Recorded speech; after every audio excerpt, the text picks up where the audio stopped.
Astrology simplified में स्वागत है। अब हम जानने की कोशिश कर रहे हैं कि जातक को संतान कब प्राप्त होगी, अर्थात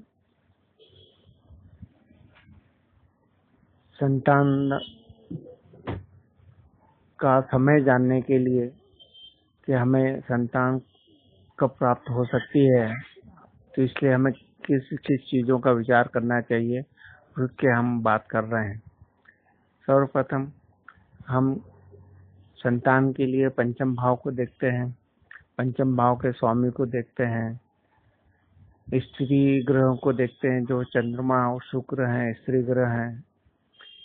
चंद्रमा मंगल वो स्त्री के मासिक श्वास का और अंड निर्माण का ग्रह माने जाते हैं।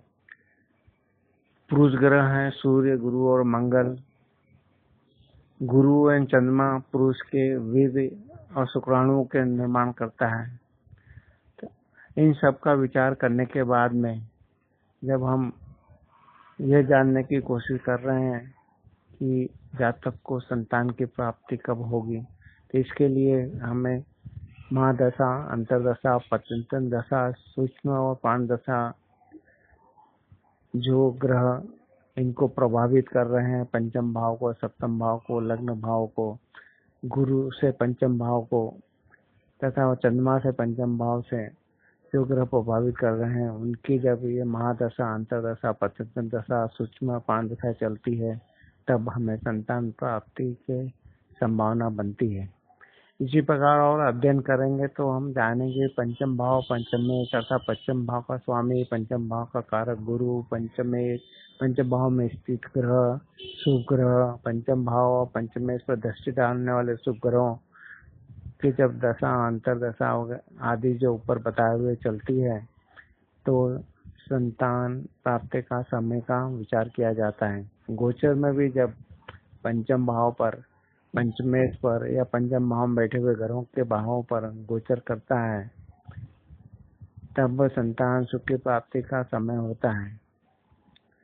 यदि गुरु गोचर वर्ष पंचम, एकादश, नवम या लग्न में भ्रमण करे तो भी संतान प्राप्ति की संभावना बढ़ती है। जब गोचर वर्ष लग्नेश, पंचमेश तथा सप्तमेश एक ही राशि में भ्रमण करे तो संतान का लाभ होता है। इस तरह हम पति पत्नी की कुंडली में ऊपर बताए हुए भावों को, उनके ग्रहों को